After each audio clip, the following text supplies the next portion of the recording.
Hi, guys. I'm Joe Klemczewski here with Dr. Kori Probst with the Diet Doc Life Mastery Podcast.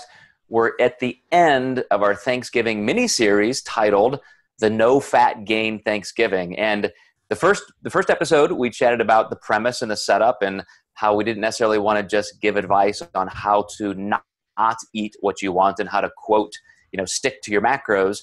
But instead, I went through yesterday a lot of the math discussing how you can eat a 5,000 calorie meal or meals and emerge without any damage, no new body fat for the week. So today, Kori's going to go through a meal by meal preparation, getting you guys some exact planning strategies for however you're going to handle Thanksgiving. So Kori, thanks for working this out.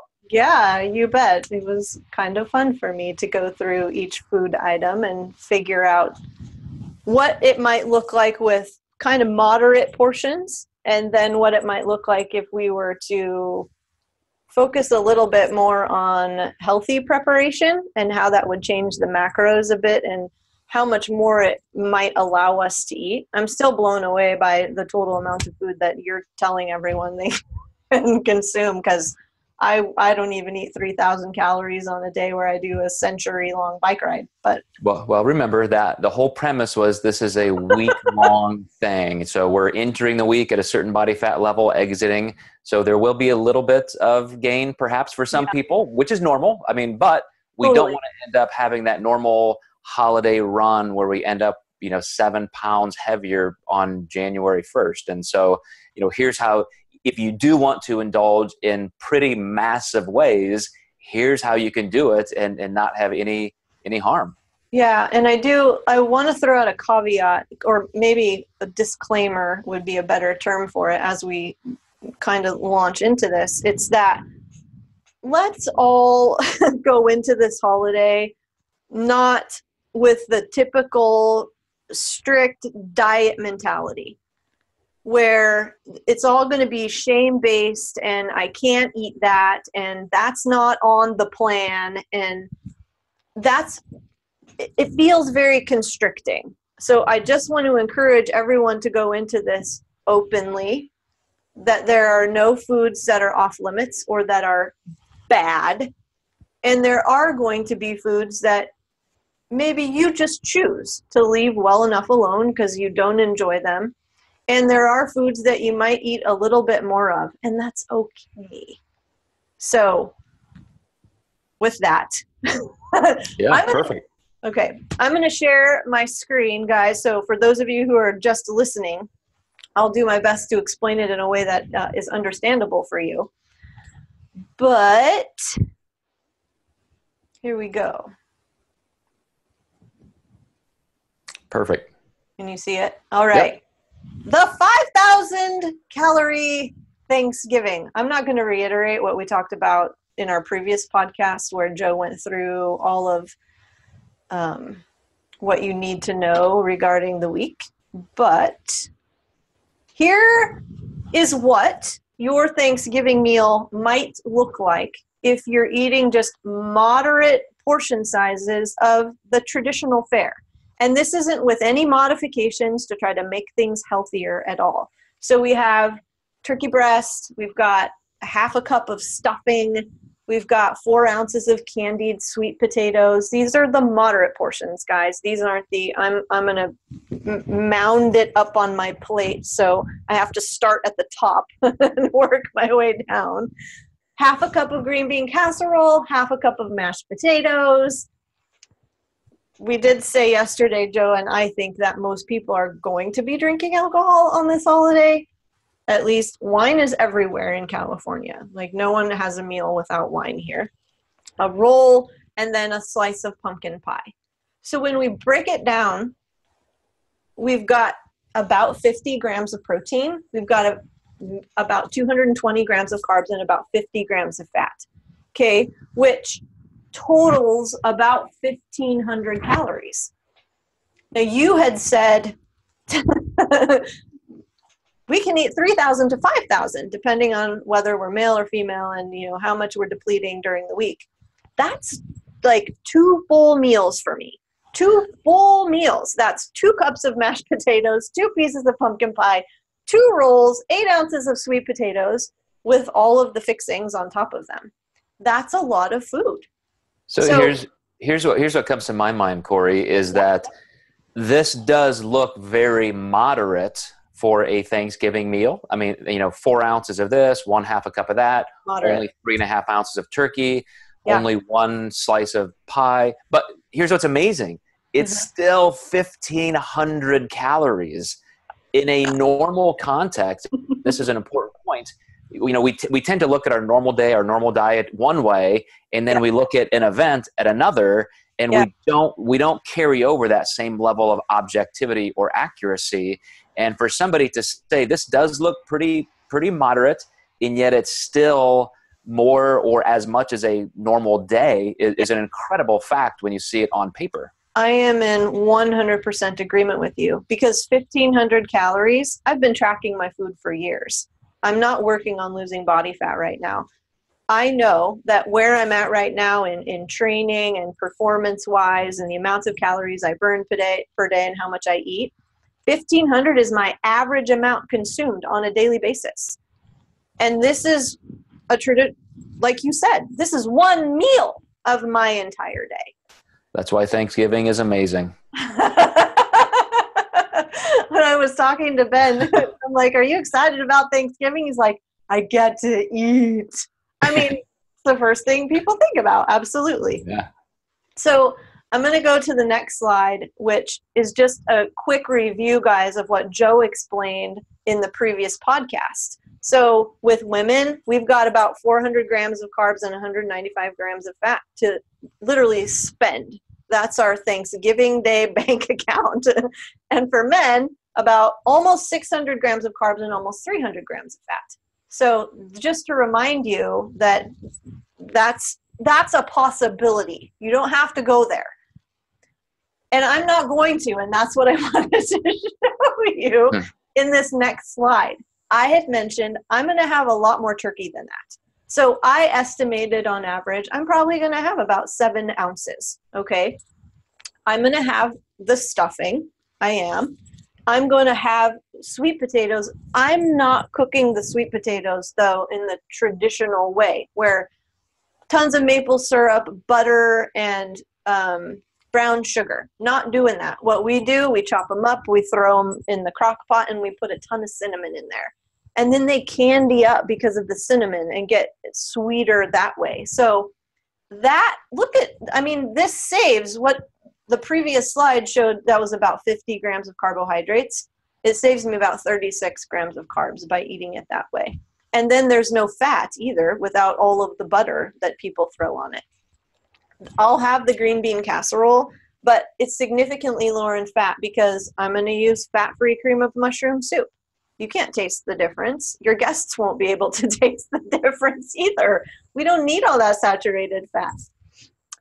Instead of mashed potatoes that are usually made with cream and made with a stick of butter, okay, you can cook those in a much healthier way. Skip the butter.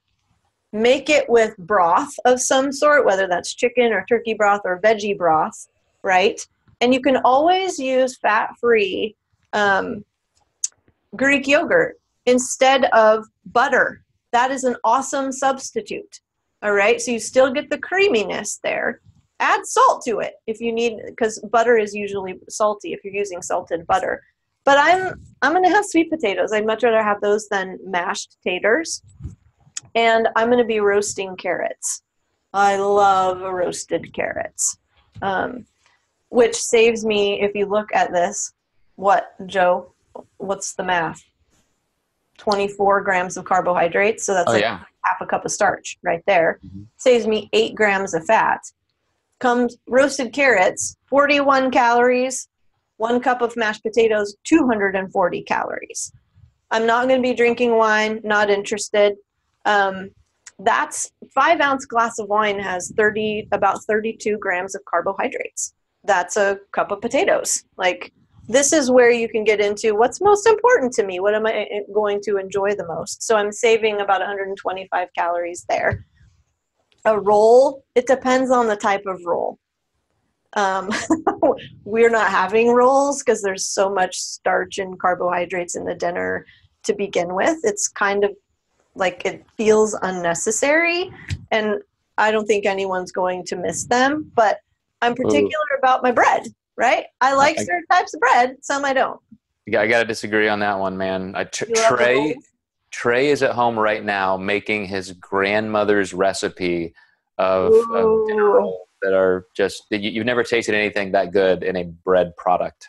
So if that were the case, Joe, I would probably completely change my mind. If And it's that was really my point, because here's, we're kind of deviating now into a section of your presentation. We're talking about, here's how you can make this math work better for your preferences, right, even create better options.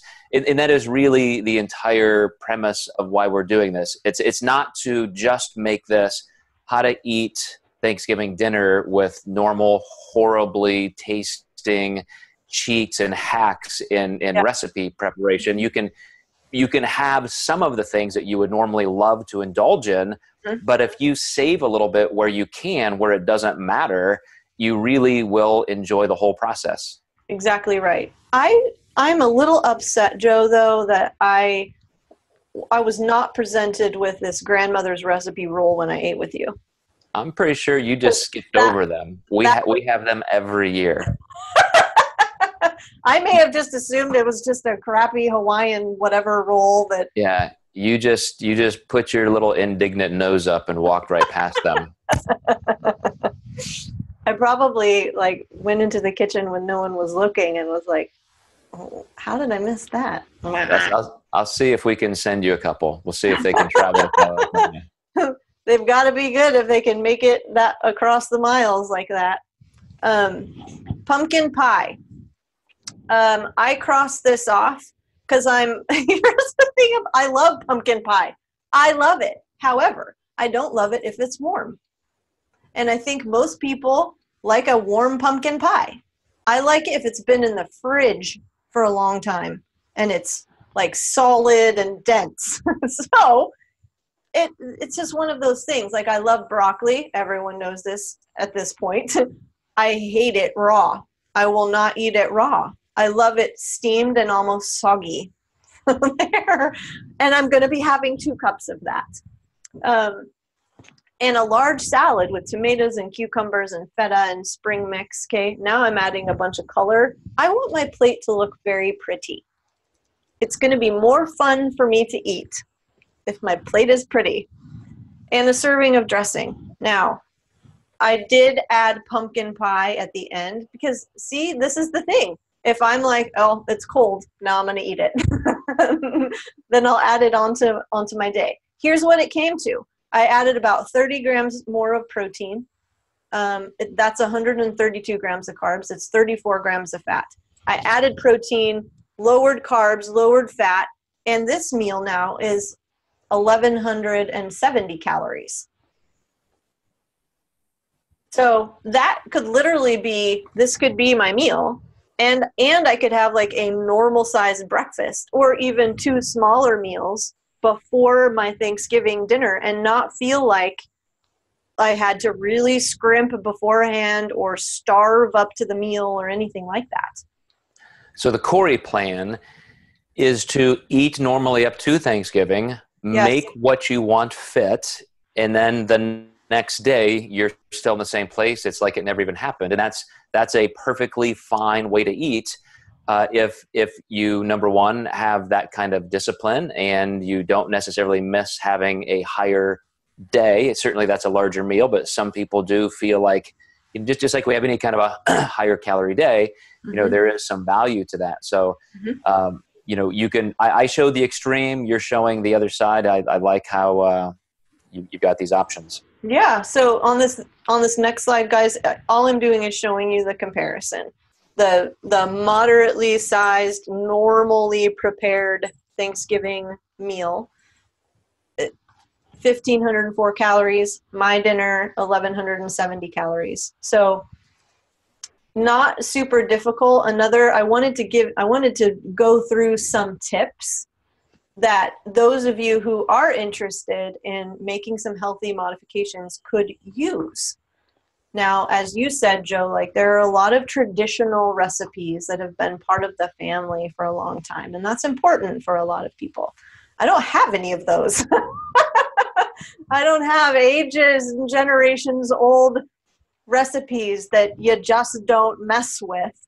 And I tend to be a person who I like to experiment a little bit and see if I can keep all of the flavor and not have it kind of break the calorie bank. But I mentioned this before, you can use broth instead of butter to make your stuffing. I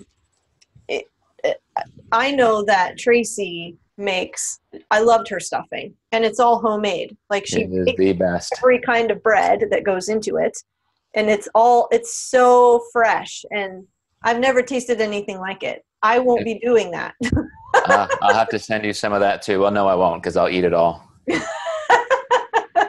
I wouldn't get it. If I opened it first, it would be gone. He loves stuffing. Can I explain for like 20 seconds what this is like? Yeah, totally. So not only does she bake the bread from scratch, meaning like grinding her own flour and all of that, then she cuts the bread and cubes it and dries it out further. So it goes in the oven at like 150 degrees for a long time. Yeah. And it has to be a couple days old. So this process takes 3 days to make. And then instead of it being just like that mashed up ball of instant stuffing, it is. It's just the roof of your mouth. Oh, I've just never tasted anything as good as that stuffing. Well, and she uses like 3 different kinds of bread, right? There's a dark bread and a light bread, and it was so good. But Ben likes the box stuff, so we will be making stovetop stuffing, and we will be using broth and not butter, and we'll be putting a ton of onion and celery in it. So you can reduce the calories per portion when you throw in a bunch of veggies, guys. And who doesn't like more texture in a meal like that? Like, I love cooked celery. Skip the marshmallows, the butter, the brown sugar on the sweet potatoes. Like I said, we're going to roast them in the crock pot. But you know what? If everyone else wants that stuff, put it all on the table for them. They can get it if they want it. And then you can sub some of the actual regular white potatoes or russet potatoes for cauliflower to save on the carbohydrates. You're barely even going to notice that you've done this. Use fat-free cream of mushroom soup. Put the French fried onions on the side. You know, I say this, and I know that Ben is going to just dump the whole bag or box right on top and cook it that way, which is fine unless I can get to it first, and I'll tell him to just put it on half. But last thing, don't eat it just because it's there. Be discerning, be mindful, be aware, take care of yourself. Don't overstuff just because you feel like you can, but give yourself permission to eat. And again, I'll reiterate, none of these foods there's no bad food. There's just food that is best for you. I like it. Is that the end? I didn't know if you had more slides to go through. That's it. All right. That's it. Thanksgiving should be simple, folks. It does not need to get complicated. We tend to make it super complicated, but I don't know. What do you think? All right. Well, no, I appreciate that, Kori. And for you guys, thank you for tuning in and watching and sharing through this little mini series. I know a lot of new people even subscribe, so we appreciate that. And we had a lot of fun doing this, putting together some little unconventional bits to the content. And as Kori said, I'll just reiterate before we let you guys go. Thanksgiving, like anything, is what we want it to be. It's the meanings we attach. And what a great time to just sit back and be grateful. I think Kori would agree that's one of the most profound personality traits we can cultivate. And it's a great time to do that. I think you can start a new tradition anytime you want to. Sit down with your family, go around the table, and name one thing that you appreciate. Great. Yeah. So again, guys, we appreciate it. Have an awesome Thanksgiving, and we'll catch you guys next week. Thanks, everyone.